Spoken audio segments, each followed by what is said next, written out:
নমস্কার, আমি অন্বেষা বাচি রান্নাঘরে আপনাদের সকলকে জানাই স্বাগত।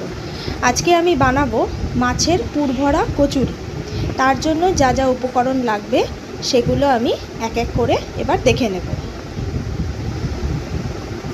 প্রথমেই আমরা নিয়ে নিচ্ছি কাঁচা পেঁয়াজ, ছোট ছোট করে টুকরো করেছি, আদা রসুন বাটা, কাঁচা লঙ্কা কুচোনো, তার সাথে লাগছে কাতলা মাছ নিয়েছি, পেটির দিকের মাছ নিয়েছি, গুড়, ধনে জিরে গুঁড়ো, লবণ আর হলুদ গুঁড়ো নিয়েছি, আর ময়দা নিয়ে নিয়েছি তার সাথে নিয়েছি ময়দাটা মাখার জন্য নিয়েছি চিনি আর সাদা তেল বা রিফাইন অয়েল। এবার আমি ময়দার মধ্যে চিনি দিয়ে নিচ্ছি, আর তার সাথে দেব হচ্ছে কিছুটা পরিমাণ লবণ আর কিছুটা পরিমাণ রিফাইন অয়েল দিয়ে ভালো করে আগে ময়ান দিয়ে নেব।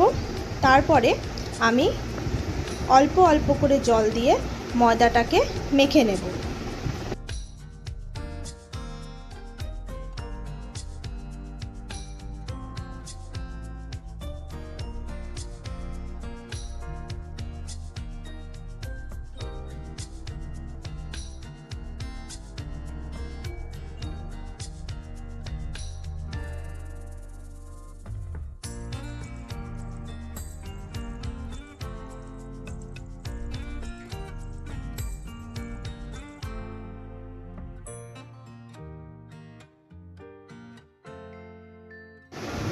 দেখুন আমার ময়দা মাখা হয়ে গেছে। এবার আমি মাখা ময়দাটার উপরে অল্প একটু তেল ছড়িয়ে ভালো করে তেলটা উপর থেকে লাগিয়ে ঢাকা দিয়ে ময়দাটাকে কিছুক্ষণ রেস্টে রেখে দেব।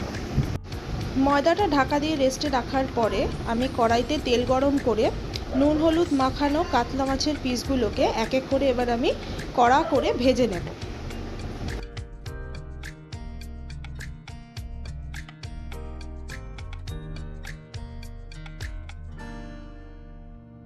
মাছগুলো লাল করে ভাজা হয়ে গেলে এবার আমি মাছগুলো তুলে নেব, আর ঠান্ডা হলে মাছগুলো আমি অল্প অল্প করে কাটা ছাড়িয়ে বেছে রাখব।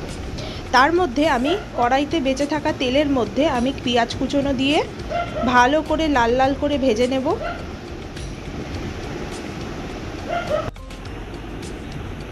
লাল করে পেঁয়াজ ভাজা হয়ে গেলে তার মধ্যে আমি দিয়ে দেব আদা রসুনের পেস্টটা।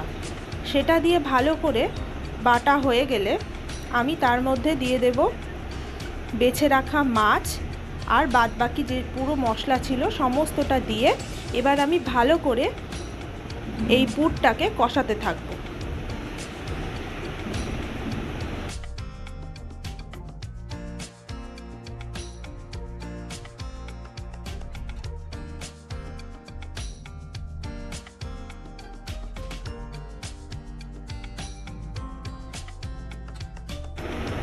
পুর যখন কষানো হয়ে আসবে তখন কড়াইয়ের গা থেকে এরকম উঠে আসলে তখন আমি গ্যাসটা বন্ধ করে দেব, দিয়ে আমি পুরটাকে ঠান্ডা হতে দেব। এরপর আমি ময়দাটা রেস্টে রাখার পরে ময়দাটার থেকে লেচি কেটে নিয়েছি এবং এক একটা লেচিকে বাটির মতন শেপ দিয়ে তার মধ্যে অল্প অল্প করে পুর ভরে মুখগুলোকে বন্ধ করে নেব।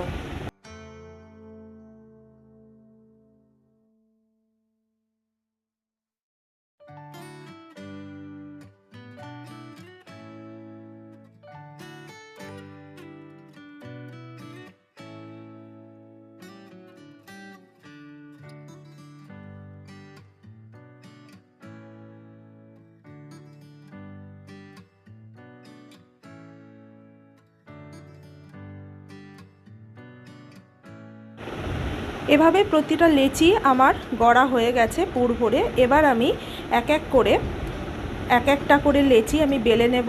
বেলে নিয়ে কচুরিগুলোকে আমি এবার গরম ডুবো তেলে এবার আমি ভেজে নেব।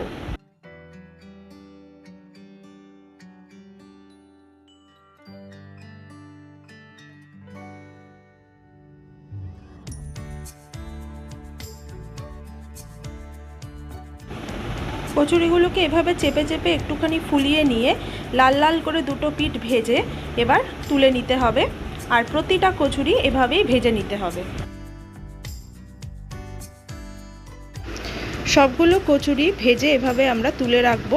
তারপর সেই কচুরিগুলোকে আমি ড্রাই আলুর দমের সাথে সার্ভ করেছি। আমাদের এই রেসিপিটা ভালো লাগলে অবশ্যই লাইক করবেন আর সাবস্ক্রাইব করে পাশে থাকবেন।